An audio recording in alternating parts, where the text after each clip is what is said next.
Hey everybody, welcome to another Wonder Woman Says. We're back here with Mendo, my fiance. Yes, in my new jammies. They're Yeah, flannel. they do look pretty nice on you. Yeah, we got some good ones for you tonight. Yeah, we got Deadpool #1 to start out with. I love this cover, by the way. It's really funny. She's on a little watermelon. Yeah. It's like, body surfing. Yeah, it's literal enough for you. Well, he's more like body weighting. Oh, yeah. But Wade Wilson, I get it. Yeah. Well, so we open up issue #1 of this latest Deadpool series. He's kind of tied to some plants. The way they got it looking, you think Poison Ivy captured him or something. But turns out, been kidnapped by a woman who called herself the Howler. The Hower? Yeah, the Howler, or the Horror, I guess how you say it. Harrower. The Harrower, yeah. Hower! Oh yeah, I was gonna say this book got a lot of these little side notes. Kind of probably what padded this book out so much. Yeah, that's a thick one. Yeah. But Deadpool's trying to figure out, why is he here? Turns out the Howard got a vial of the symbiote, cause like the latest version of Absolute Carnage took place not too long before this. This guy happened to get left behind. She gonna try to put it in Deadpool's body so it could create a new Carnage through him. Oh, so is that like Cletus Cassidy's girlfriend or something? Cletus Cassius. Cassidy. Or Cletus I don't. Carnage. Maybe, I don't know. I haven't read too many Did books. you say Cletus Cassius? He's not Muhammad Ali. Yeah, where my mind been at? Well, it is balls early in the morning. Yeah. Man, I love this shot right here. This is real beautiful. Indeed, pretty as a picture. Yeah. She's definitely got kind of like an Anne Rice thing going on. Yeah, she does. So she starts explaining to Deadpool about how she's gonna put that vial of symbiote in him. Deadpool's not liking that idea at all. Cause he's telling his signature jokes, like he don't think this is a good first date. He don't think this is a good way to start a relationship.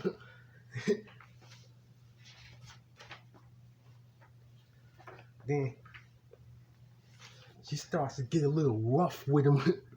I'm sure he likes that. Yeah. Deadpool starts telling her how he's forgetting something.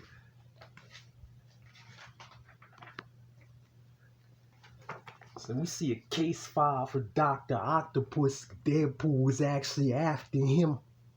Because he's on an assignment, because he's trying to join an elite assassin organization. You should make it sound like he's working for the Taskmaster or something. Yeah, actually, these are the people he's trying to join up with. They tell me the guy they're like giving him an audition, see if he's cut out to be with them or not.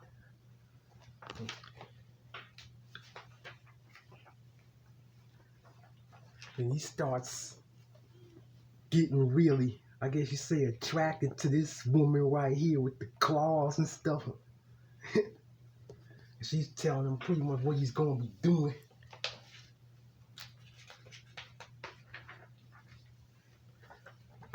And then we start seeing him as he plots out how he's gonna get the Dr. Octopus. He's like going through the steps that he plans to take.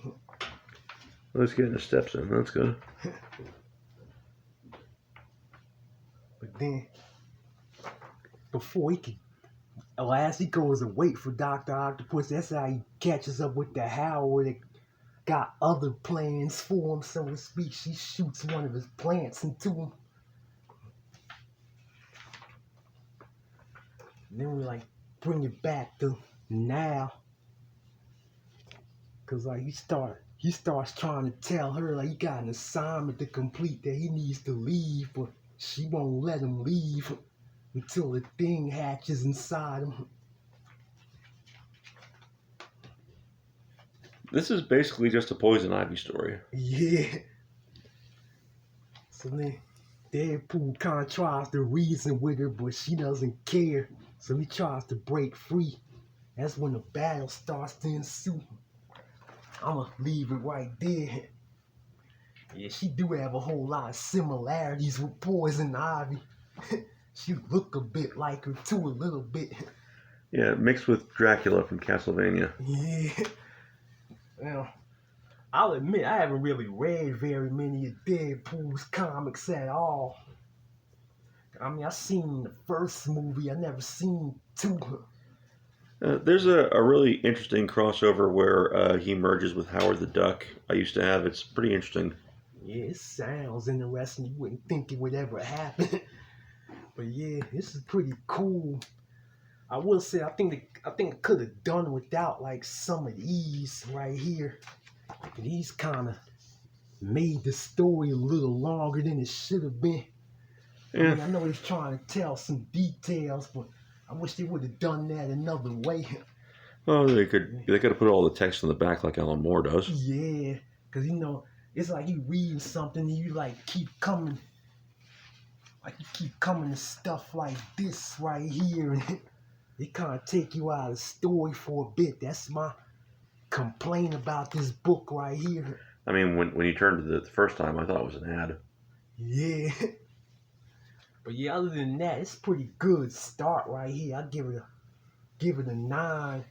Probably would have gave it a 9.5. They would have took some of them info pages out, or at least like you said, moved it to the back, you know. Yep. Yeah, I would have been a lot smarter. Yeah, alrighty. Yeah.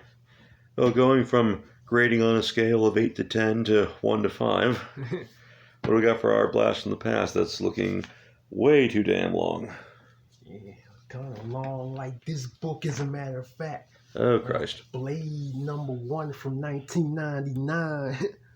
Oh yeah, I must say, this is pretty cool right here. This old school milk ad. Did it for the Hulk. Little did we know we would get a first Hulk movie like 4 years from when this book came out. It's pretty cool too. Vintage World is not enough ad. And it's a fold out. Folded out show is they don't have the Oreos. Nah. Got like the old school ABC Saturday morning ads.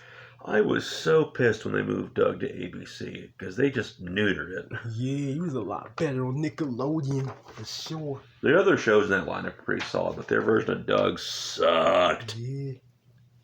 So we kind of get somewhat of a rundown of like Blade's past before this issue. Oh yeah, this is that period in the late 90s when every non-recurring Marvel character looked like a backup member of the X-Men. Yeah, got a lot of poetic talk in this issue too. Well, they don't know how to talk good like we do. Actually, I don't know how. They got like 2 parts of, I'm guessing, like a 4-part story in this book. So it turns out Blade's actually been dead for a while. Like a team of vampires are sent to come retrieve his body from his grave. We can all guess how that goes. They get lemonade? Yeah, we'll see. But I know hovering above the sky is like a shield organization. And this ship right here, they kind of monitoring what's going on with Blade, or what's about to happen, I should say.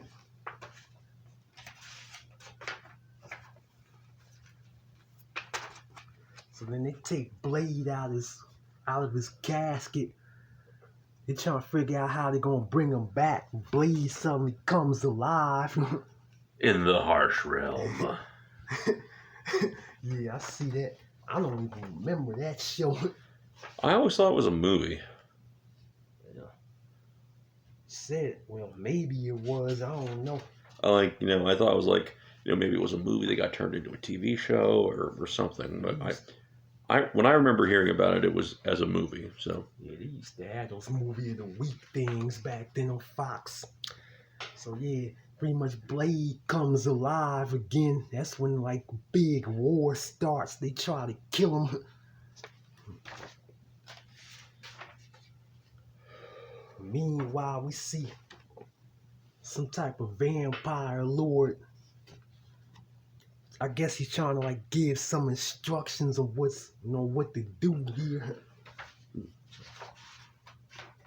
I will say the way they got some of this stuff structured is kind of hard to keep up with it at times. just be glad it's not one of those things where halfway through it turns upside down. You have to flip it over and start from the other end just to catch up. Yeah, I don't miss that at all. That's the one thing I didn't really like about Image Comics back then. So, turns out he's been like given the head of a vampire that's been clinging to life barely, like the rest of his body missing. Being told he's just gonna have to pretty much, finally kill him. That upsets him. Back at the graveyard, Blade's still fighting with the people that came to take him. I am digging the art so far. Yeah. I just wish they would have structured some of these panels better. Some of the action gets confusing after a while. I mean, that's just how we did 99. Yeah. So then they keep trying to shoot at Blade, but they keep hitting their own instead in the process. Meanwhile, we see these shield people trying to figure out how they're gonna go about getting Blade.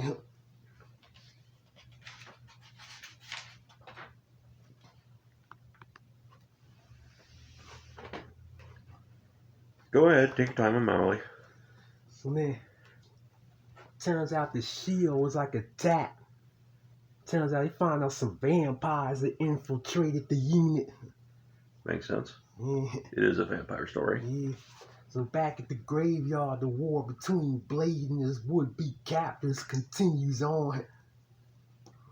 And then see like one of his old friends come back to help him. Looks like he's about to throw down some rhymes. Yeah. He actually tosses Blade's sword to him. Actually, that hand pose, it kind of looks like, remember how yo-yos were a big thing back then? Yeah. Don't just yo like a pro. Yo mega. Yeah. And Blade catches the sword, starts like piercing through his enemies. But meanwhile, one of the vampires starts getting the Blade's friend. He actually cuts him too. He starts pleading for Blade to come save him, which he eventually does. So then Blade actually doesn't remember who he is, but the boy tries to tell him who he was.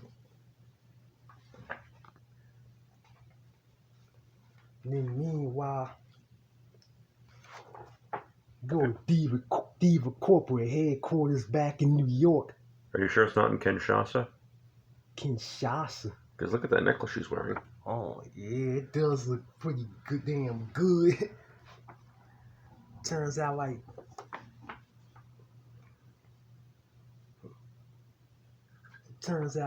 this guy right here is named Darius Virginian.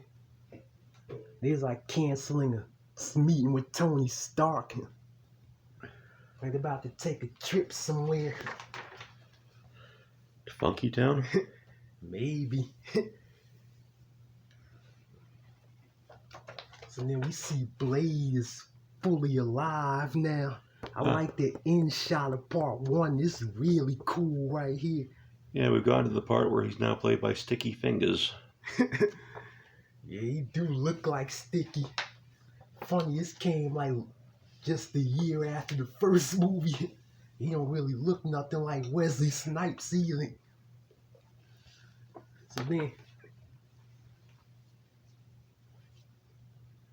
So then meanwhile, we see the women that took out their unit. Yeah, like I said, it's some of this is confusing to follow. It's one thing I don't like about late 90s comics too much. They try to bunch too much stuff in. They put stuff in their unit.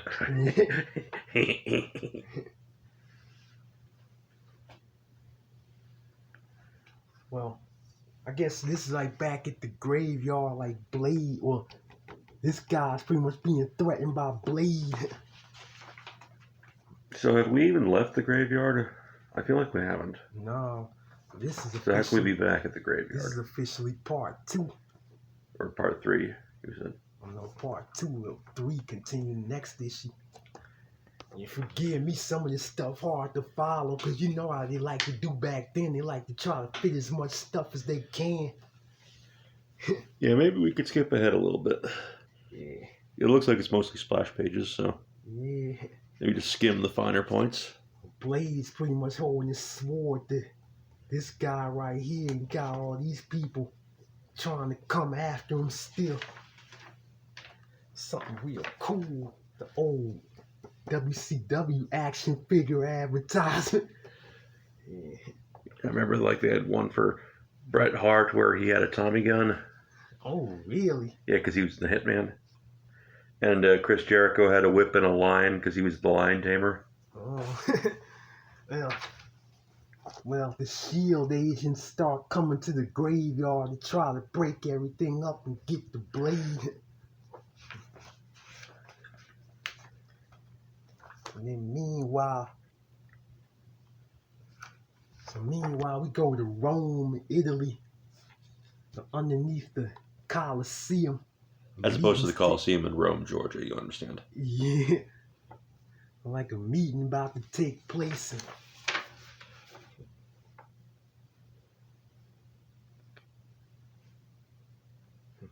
Do do do do do do do do do do do do. So then we go back on the plane. Look like it's about to be some type of battle. Yeah. Then there's like back to the graveyard. Okay, with this fucking graveyard.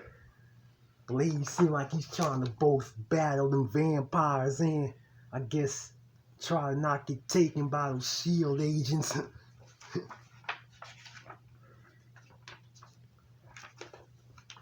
Battle just kind of rages on. They just seem like they hell bent on killing Blade once and for all.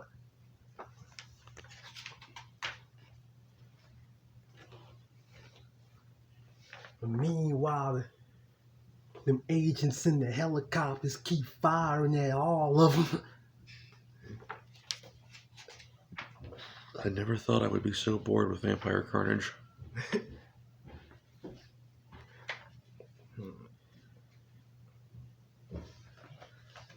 So then this big shootout just ensues at the graveyard. Yeah, the graveyard.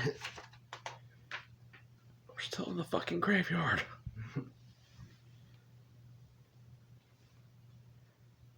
Okay, forget Blade. This review is about my foot now. So then It's got toes. So then they start trying to give some instructions about how they're gonna finish this. And then we see Blade and these people kind of duke it out. Yeah, this story seems like it's real packed right here. Jesus, this is worse than an issue of Savage Dragon. And at least those were short. Yeah, that's what happened. Try to fit 2 stories into one book. It's not even 2 stories. It's 1 story split in half. Yeah. So then it seems like they end up taking care of the vampires that was after Blade. And then meanwhile,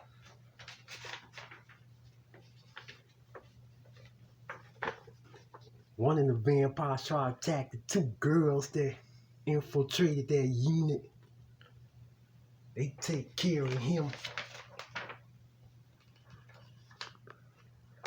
So then the girls start wondering, what they're going to do. They're saying they're going to try to go back and get the blade. And that's how they end this story, saying that part 3 continues next issue. They made Jesus. sure they jam-packed this book. I mean, seriously, you know, Savage Dragon is nothing but splash panels and fight scenes, but at least it's short. Yeah, I will say some of this book was just hard to follow because, you know, it kept jumping around from location to location. And they kept, like, trying to bunch a lot of these panels together, too. Yeah. That's one thing I don't miss about, like, comics from during that time period. And, like, you start getting kind of lost trying to read all that stuff. They keep jumping from pretty much from incident to incident without, you know, a lot of explanations. Yeah. Yeah. I did like the artwork a lot, though. I think they could have probably shortened this book by at least 10 pages. At They least. could have saved part 2 for issue number 2, like, you know, like a normal comic book would. Yeah, I give this issue the finger. I mean, I wouldn't go that far. I'd give it a 3. It is kind of tried to do a little too much for issue number 1.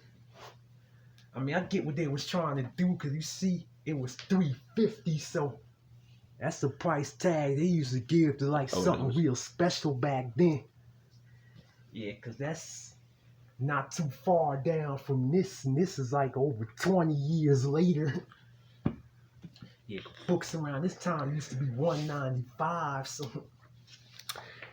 so yeah, if they would have just shortened it a bit, I probably would have gave it a 4, but yeah, that's what I'm gonna give it for trying to do too much. But I kind of do want to see where the story was going on. Whereas I give that a good old-fashioned Daniel Bryan, now. Yeah, but like, yeah, definitely kind of an awkward start for a Blade series. Yeah, anyway, next issue, not the next issue, when am I saying next episode? Yeah, we're gonna review the last issue of Wonder Woman that DC put out. Actually got the Trinity reunited, so that's always something right there. Mm-hmm. And then there's a blast from the past. We're gonna take you back in 1980, maybe 82 or 83. Gonna review the first issue of the Amethyst miniseries. That's gonna be really fun and interesting. Mm-hmm. I know you like to say you got me in the Amethyst. I did, yes. Yeah, okay.